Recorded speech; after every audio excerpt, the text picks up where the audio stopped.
Hai semua, selamat datang di channel Baca Saham. Pada video ini, kita akan bahas satu topik dengan judul Saham murah di bawah Rp300 per lembar dengan PBV 0,2 kali tahun 2021.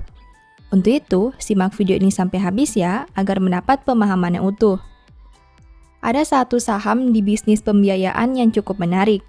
Banyak orang melirik saham ini karena Lo Keng Hong juga membelinya. LKH punya sekitar 205 juta lembar saham ini. Tentu saja, perusahaan ini punya valuasi yang sangat rendah dengan kinerja yang cukup baik. Apakah kamu ingin mengetahui saham ini lebih jauh lagi? Sekarang saya mau bahas laporan keuangan triwulan 2 2021 saham ini. Berhubung laporan keuangan terbarunya sudah terbit, mari kita lihat perkembangan kinerjanya. Oh ya, di akhir video, saya akan memberikan kesimpulan dari analisa yang dilakukan. Untuk itu, nonton sampai selesai ya. Seperti biasa, pembahasan ini bersifat edukasi dan bukan rekomendasi. Kamu bisa saja rugi jika beli saham ini. Untuk itu, selalu berhati-hati sebelum membeli saham. Disclaimer on ya. PT Cilipan Finance Indonesia berdiri tahun 1982. Artinya, saat video ini dibuat, Kevin berusia sekitar 39 tahun. Perusahaan ini memang sudah cukup lama berdiri, tapi belum bisa dikatakan senior. Tapi setidaknya dalam 39 tahun perjalanan bisnisnya, Kevin sudah punya banyak pengalaman. Dengan adanya digitalisasi, apakah perusahaan pembiayaan seperti Kevin bisa terus bertahan dalam puluhan tahun ke depan? Mari kita bahas laporan keuangan terbaru saham ini. Pertama, aset. Kevin punya aset 8,73 triliun di tahun 2021, sedangkan di tahun 2020 asetnya berjumlah 10,91 triliun. Artinya, aset perusahaan turun 2,18 triliun atau 19,98% dalam satu tahun ini. Sekarang mari kita analisa lebih jauh. Dari total aset 8,73 triliun, perusahaan punya piutang pembiayaan konsumen sebanyak 6 triliun. Artinya, 68,73% aset perusahaan berada dalam bentuk piutang pembiayaan konsumen. Jika dibandingkan tahun sebelumnya, pos ini turun 1,17 triliun atau 16,32%. Selain piutang pembiayaan konsumen, ada juga kas dan setara kas. Dari total aset 8,73 triliun, perusahaan punya kas dan setara kas sebanyak 0,97 triliun. Artinya, 11,11% aset perusahaan berada dalam bentuk kas dan setara kas. Jika dibandingkan tahun sebelumnya, pos ini turun 0,95 triliun atau 49,48%. Kedua, liabilitas. Kevin punya liabilitas 3,89 triliun sampai triwulan 2 2021. Sedangkan di tahun 2020, liabilitasnya berjumlah 6,17 triliun. Artinya, hutang perusahaan turun 2,28 triliun atau 36,95% dalam satu tahun ini. Nah, dari total liabilitas 3,89 triliun, perusahaan punya utang bank 3,57 triliun. Artinya, 91,77% hutang perusahaan berada dalam bentuk utang bank.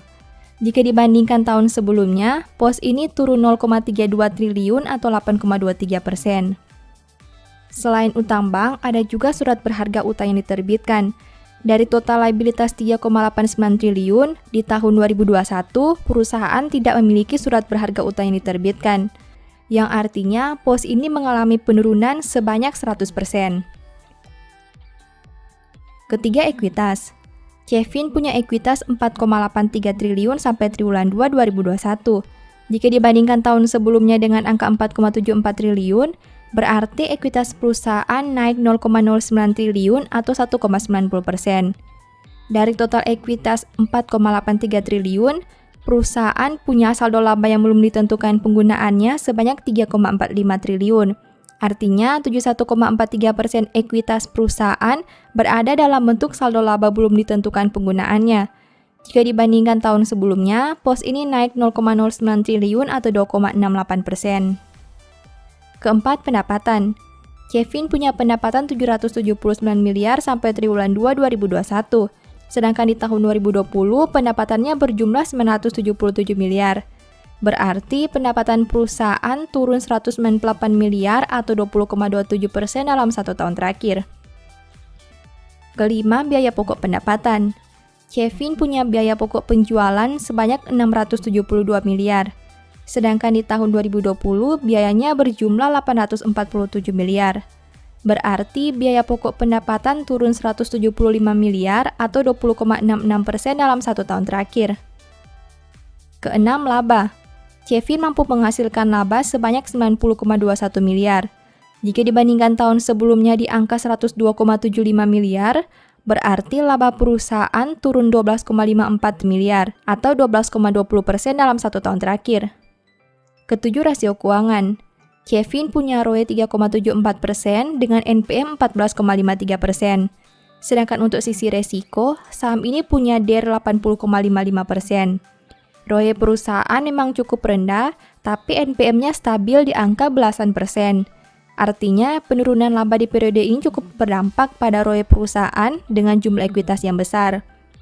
Sedangkan untuk NPM-nya tidak terlalu berdampak karena pendapatannya juga berkurang. Hal lain yang unik adalah DER, di mana berada di bawah 100%. Padahal perusahaan finance seperti ini biasanya punya DER di atas 100%. Kedelapan, valuasi. Saham ini punya PER 5,92 kali dan PBV 0,22 kali. Perusahaan punya valuasi PER dan PBV yang bisa dikatakan sangat rendah. Sudah menjadi rahasia umum jika Lo Keng Hong sangat tertarik dengan saham seperti ini. Kinerjanya cukup baik meski tidak luar biasa. Di satu sisi, valuasinya masih sangat rendah. Apakah kamu ingin analisa saham ini lebih jauh lagi? Setelah melihat pembahasan tadi, ini beberapa kesimpulannya. Pertama, total aset turun karena jumlah piutang pembiayaan konsumen dan saldo kas yang berkurang cukup besar. Kedua, liabilitas turun karena adanya pelunasan surat berharga utang.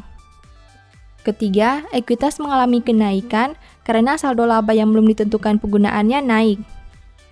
Keempat, laba turun karena pendapatan operasional yang berkurang. Kelima, rasio profitabilitas Cevin masih bisa ditoleransi meski punya ROE yang cukup kecil.